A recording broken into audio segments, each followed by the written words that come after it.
Part 2 की शुरुआत होती है शिवा से। शिवा गुरुजी और ईशा आश्रम में बैठे होते हैं। सबको बच्चे के मरने का दुख होता है। अब शिवा की रियल पावर भी जाग चुकी होती है, लेकिन अब गुरुजी शिवा को देव से छुपाने का रास्ता बता रहे होते हैं, क्योंकि ब्रह्मास्त्र के तीनों टुकड़ों के जुड़ने के बाद अब देव वापस जिंदा हो गया है। अब देव वापस आ चुका है और देव अपने सारे अस्त्रों को वापस ढूंढने में लग जाता है, जो उसने जुनून और दूसरे लोगों को ढूंढने के लिए कहा था। शिवा को ये बात तो पता चल चुकी है कि देव ही उसका पिता है और ब्रह्मास्त्र के तीनों टुकड़ों के जुड़ने के बाद देव जाग चुका है। और अब फिल्म की कहानी फ्लैशबैक में जाती है, जहां पर हमें अमृता और देव की कहानी के बारे में बताया जाता है। अब हमें अमृता और देव की लव स्टोरी के बारे में बताया जाता है कि कैसे वो एक दूसरे से मिले थे। देव भी उसी ब्रह्म अंश आश्रम का पार्ट है, जिसके पार्ट बाकी के सभी ऋषि हैं और जिनके पास अलग अलग कई अस्त्र हैं। देव और अमृता की मुलाकात भी इसी आश्रम में हुई थी। इन दोनों को एक दूसरे से प्यार हो गया था और इन दोनों ने शादी कर ली थी। देव और अमृता भी सभी ऋषि के साथ इसी आश्रम में रहते हैं और इन दोनों की एक बेटी भी है, जिसका नाम जुनून है। और अमृता के पेट में देव का एक और बच्चा है। देवों से अस्त्र प्राप्त करने के बाद सभी लोग उन अस्त्रों पर अपनी महारत हासिल करने में लग जाते हैं। सभी लोगों को अलग अलग अस्त्र मिले थे। इन सब के साथ देव को भी अग्नि अस्त्र मिला था और अमृता को जल अस्त्र मिला था। इन सभी अस्त्रों में से सबसे ज्यादा खतरनाक और ताकतवर अस्त्र ब्रह्मास्त्र था, जिसको कोई भी ऋषि कंट्रोल नहीं कर पा रहा था। लेकिन सभी ऋषियों ने मिलकर ब्रह्मास्त्र की पावर को एक पत्थर में डाल दिया था। देव ने अपने अग्नि अस्त्र पर पूरी तरह कंट्रोल कर लिया था और अब वो और भी कई अस्त्रों पर अपना कंट्रोल कर रहा था। धीरे धीरे करके देव ज्ञान अस्त्र, अग्नि अस्त्र और भी कई अस्त्रों पर अपनी महारत हासिल कर लेता है। पर देव अब ब्रह्मास्त्र को हासिल करना चाहता था ताकि वो ब्रह्मदेव बन सके।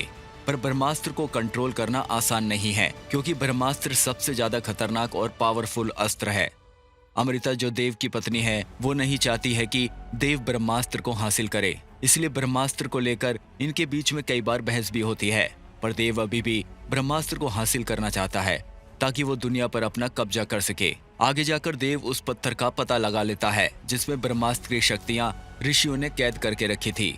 देव को ये पत्थर एक आइलैंड पर मिलता है। देव का पीछा करते करते अमृता भी वहां पर पहुंच जाती है। अमृता देव को समझाती है कि तुम्हें इस ब्रह्मास्त्र को हासिल नहीं करना चाहिए, पर देव नहीं मानता। इसलिए इन दोनों के बीच में लड़ाई शुरू हो जाती है। देव अपने अग्नि अस्त्र से अमृता के ऊपर वार करता है, पर अमृता अपने जल अस्त्र से देव के अग्नि अस्त्र को शांत कर देती है। लंबे समय तक इन दोनों के बीच में लड़ाई चलती है, पर आखिर में अमृता इस लड़ाई में जीत जाती है, क्योंकि वह अच्छाइयों के लिए इस लड़ाई को लड़ रही थी।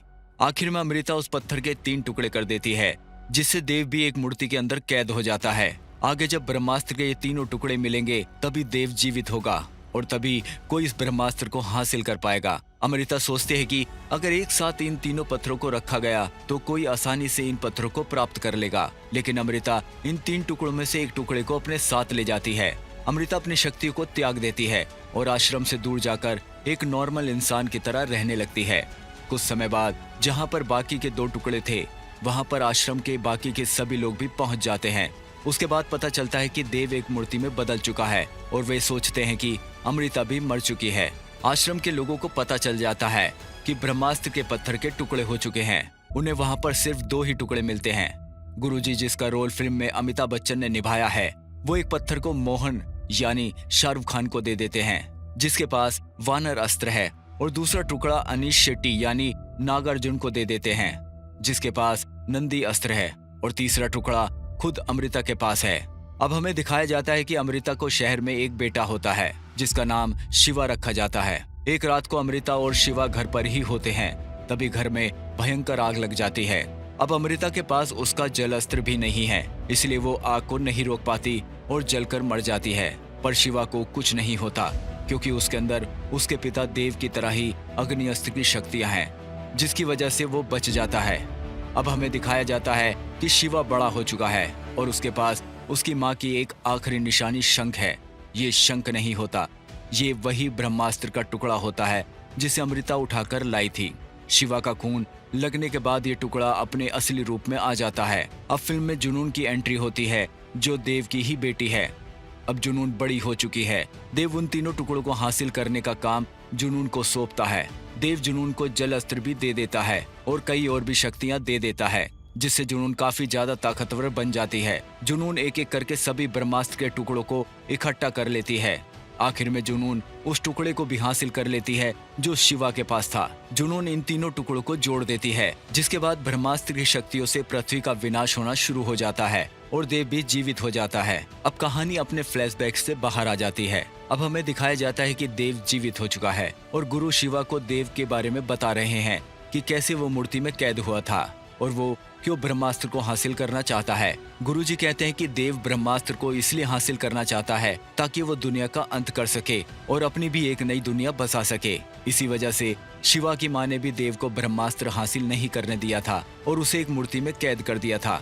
और अब देव दोबारा से जिंदा हो चुका है तो वो ब्रह्मास्त्र को दोबारा हासिल करना चाहेगा। और जैसा कि हम सब ने पार्ट 1 में देखा था कि जब जुनून ने उन तीनों टुकड़ों को मिलाया था और ब्रह्मास्त्र की वजह से दुनिया पर तबाही शुरू हो गई थी, इसलिए शिवा ने ईशा और पूरी दुनिया को बचाने के लिए ब्रह्मास्त्र को अपने अंदर समा लिया था।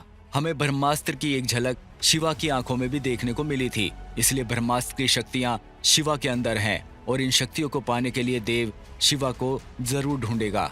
अब हमें देव को दिखाया जाता है। देव जुनून से पूछ रहा होता है कि ब्रह्मास्त्र कहाँ पर है। जुनून बताती है कि ब्रह्मास्त्र को एक आश्रम के व्यक्ति ने अपने अंदर समा लिया है। देव पूछता है कि उसके अंदर इतनी शक्तियां कैसे आई, जिससे कि वो अपने अंदर सबसे खतरनाक और पावरफुल ब्रह्मास्त्र को अपने अंदर समाये हुए है। जुनून बताती है कि उसके पास भी आप ही की तरह अग्नि अस्त्र है। ये सुनकर देव हैरान हो जाता है कि अग्नि अस्त्र तो सिर्फ उसी के पास था, बाकी किसी और आश्रम के व्यक्ति के पास अग्नि अस्त्र नहीं था। देव अब दोबारा से जुनून को ब्रह्मास्त्र हासिल करने के लिए उस आश्रम में भेजता है। जुनून अपनी आर्मी दोबारा से बनाती है और आश्रम पर हमला कर देती है। दूसरी तरफ देव भी बाकी के अस्त्रों को कंट्रोल करने में लग जाता है। एक एक करके देव कई अस्त्रों पर कंट्रोल कर लेता है और आखिर में सिर्फ एक अस्त्र बचता है, ब्रह्मास्त्र। दूसरी तरफ से हमें जुनून को दिखाया जाता है कि वो अपने पिता देव के लिए ब्रह्मास्त्र को हासिल करने के लिए आश्रम पर हमला कर देती है। आश्रम के सभी लोग जुनून की आर्मी से लड़ते हैं और शिवा जुनून से लड़ता है। गुरुजी जुनून को जब जल अस्त्र का उपयोग करते हुए देखते हैं तो वो समझ जाते हैं कि ये शिवा की बहन ही है। गुरु शिवा को बताते हैं कि जुनून और कोई नहीं, तुम्हारी ही बहन है। जुनून को भी पता लग जाता है कि शिवा और कोई नहीं, उसके पिता देव का बेटा और उसका भाई ही है। पर जुनून तो किसी तरह वो ब्रह्मास्त्र को हासिल करना चाहती थी, लेकिन वो बार बार शिवा के ऊपर हमला करती है। पर शिवा के अंदर ब्रह्मास्त्र की शक्तियां होने की वजह से जुनून शिवा को एक खरोच तक नहीं पहुंचा पाती। शिवा अपने आप को जुनून के हमलों से सिर्फ प्रोटेक्ट करता है, जुनून को मारने की कोशिश नहीं करता। इसके बाद जुनून को हार माननी पड़ती है और वो अब दोबारा से अपने पिता देव के पास जाती है और उन्हें बताती है कि जिस व्यक्ति ने ब्रह्मास्त्र को अपने अंदर समाया हुआ है वो और कोई नहीं, आपका बेटा ही है। जिसके बाद देव को शिवा की सभी कहानियां पता लग जाती हैं। अब हमें शिवा को दिखाया जाता है।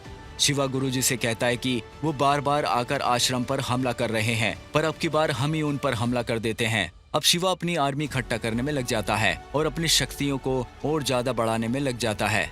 देव भी अपनी शक्तियों को और ज्यादा बढ़ाने में लग जाता है और भी कई अस्त्रों को कंट्रोल करने में लग जाता है।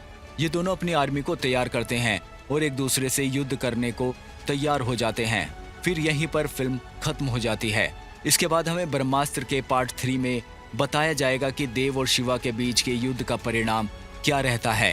क्या देव ब्रह्मास्त्र को हासिल कर पाता है या नहीं, और क्या शिवा देव को ब्रह्मास्त्र को हासिल करने से रोक पाएगा या नहीं, ये जानने के लिए हमें अभी थोड़ा और इंतजार करना पड़ेगा।